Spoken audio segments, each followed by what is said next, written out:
El grupo de los 12 apóstoles de nuevo se reúne con Jesús y enseguida le cuentan todo lo que han hecho y también lo que han enseñado. Por parte de Jesús no hay ninguna reacción positiva, no aprueba la actitud de los discípulos, como recuerda el evangelista Marcos, cuando el Señor los invita a irse con él a un lugar retirado. Venid vosotros solos aparte, a un lugar despoblado, y descansad un poco. La expresión ir a un lugar aparte en el Evangelio de Marcos se usa en relación a los discípulos y siempre en una situación de peligro. Cuando Jesús ve que los que lo siguen no están dispuestos a acoger la novedad de su mensaje, sino que siguen muy apegados a las categorías de la tradición religiosa de Israel. Entonces el grupo está en peligro porque no son capaces de asimilar lo que Jesús intenta enseñar, intenta comunicar a estos discípulos. Por eso el evangelista Marcos recuerda que ahora Jesús, cuando estos discípulos vuelven de esa especie de misión a la que habían sido enviados y viendo lo que han realizado, Jesús prefiere llevárselos aparte, es decir, volverle a recordar o a enseñar lo que significa ser discípulos suyos y sobre todo darles a conocer una novedad de mensaje que todavía los discípulos manifiestan una gran dificultad para poder aceptar. Ir a un lugar despoblado significa la alternativa, salir de un ambiente oficial, dejar lo que son las costumbres, las maneras de pensar típicas de aquella sociedad.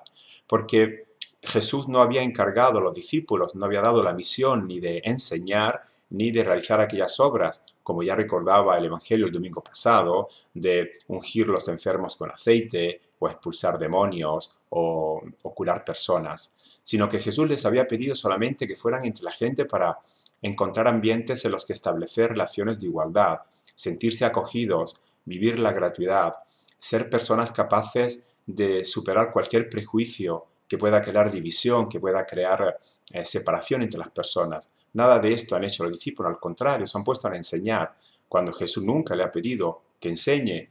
Enseñar es la característica del maestro, es algo que puede hacer Jesús, porque Él sabe cómo usar también toda la tradición del pasado, sabe cómo presentar la buena noticia del reino, usando también las categorías de lo que era la tradición de Israel. Esto no es posible para los discípulos. Los discípulos hablan solamente con aquellas ideas y en aquellos conceptos que provienen de esa tradición religiosa. Por eso el peligro es que creen confusión en la gente, que propongan algo que no está en sintonía con lo que Jesús quiere dar a conocer a las personas. Por eso Jesús ha intentado separarlos, ha intentado alejarlos de ese ambiente en el que se ha creado seguramente un gran entusiasmo hacia las personas de los apóstoles, pero que no es el entusiasmo que lleva a esa liberación y a ese crecimiento y esa madurez humana. De hecho, dice el evangelista, eran tantos los que iban y venían, que no encontraban tiempo ni para comer. El grupo de los 12 ha suscitado una gran expectativa hacia sus personas. Ellos han ido enseñando cosas que tienen que ver más con la tradición religiosa de Israel, es decir, ese reino de Israel con ese Mesías de fuerza que tenía que liberarlos de la opresión, que tenía que acabar con el enemigo. Todas esas ideas que fomentaban también la superioridad del pueblo sobre los otros pueblos. Esto, claro, ha creado muchas expectativas en la gente. Es un mensaje que atrae, pero no es lo que Jesús hasta ahora ha querido ir enseñando, sino todo lo contrario. Por eso la gente se mueve alrededor de los discípulos. Los discípulos no tienen tiempo ni para comer, no es una anécdota para explicar cómo andaban de ocupados, sino es una denuncia que hace el evangelista para poner al descubierto que estos discípulos no tienen ninguna intención de asimilar el mensaje de Jesús. La comida está siempre relacionada con ese mensaje, como si fuera un alimento que hay que ir asimilando. A los discípulos les interesa esta reacción con entusiasmo de la gente, con mucho fervor, con mucha exaltación. Y la gente no está interesada en conocer a Jesús o en acercarse a Él, sino que giran alrededor de los discípulos. Son ellos los que han creado esta especie de movimiento muy exaltado, con muchas, digamos, expectativas para lo que era pues, la gloria y el esplendor de la nación de Israel. Los discípulos se marcharon en la barca aparte a un lugar despoblado. Los discípulos han seguido, digamos, lo que Jesús le propone, pero los vieron marcharse y muchos los reconocieron. Entonces, desde todos los pueblos fueron corriendo por tierra a aquel sitio y se les adelantaron.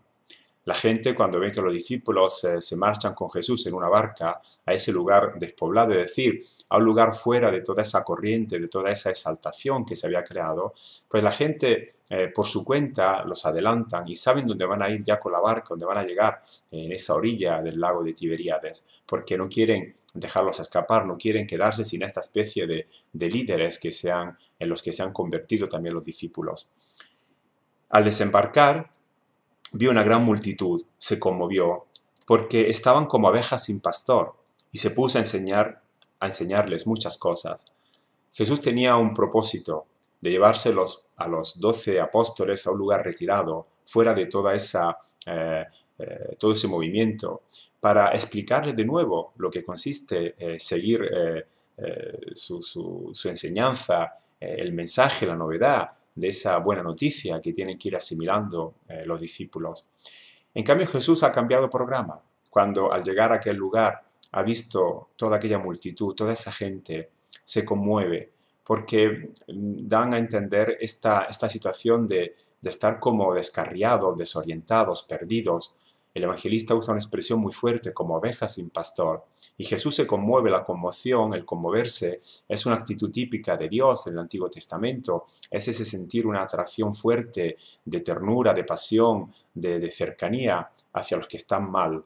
Y Jesús manifiesta esta misma actitud de Dios, porque Él se identifica con el dolor y con la situación de opresión en la que viven muchas personas.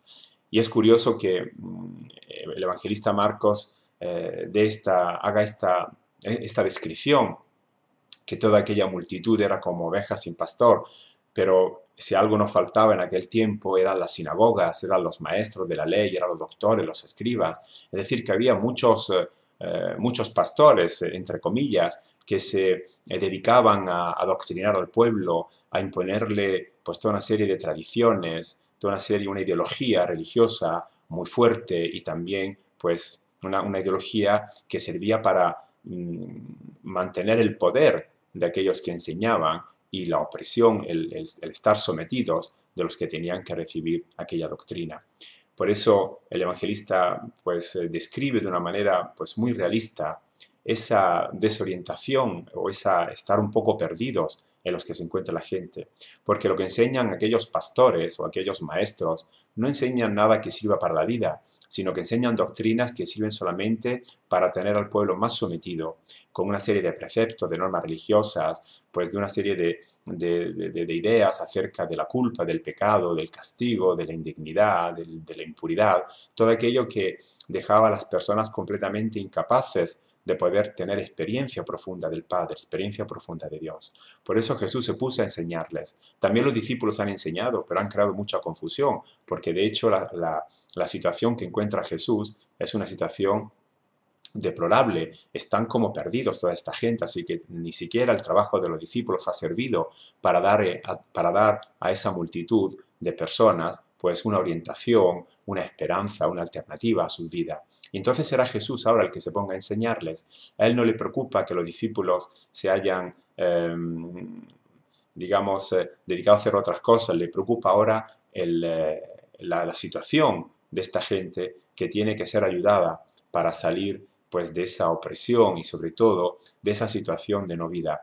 A los discípulos Jesús se va a encargar más tarde de seguir explicándoles y exponiéndoles la buena noticia del reino. Para ellos es difícil aceptar esa novedad, pero por ahora Jesús intenta hacerle ver a través de su actitud hacia la gente de qué manera se puede dar vida, de qué manera se puede liberar, se puede dar esa actitud positiva, esa orientación necesaria a las personas para que puedan sentirse pues personas dignas, personas capaces de vivir como Dios lo quiere, es decir, pues poniendo metiendo a fruto todas sus potencialidades, todas sus energías, todo aquello que le permite de ser personas realizadas. Para ser discípulo de Jesús hay que poner en práctica y poner al centro de la atención su mensaje, el mensaje de la buena noticia, y no otra serie de categorías o de doctrinas que puedan seguir formulándose. Solamente Jesús, con su palabra, puede dar vida, y solamente Jesús es el Maestro que nos indica el camino y esa orientación para que nuestras vidas puedan ir creciendo y desarrollándose de la mejor manera posible.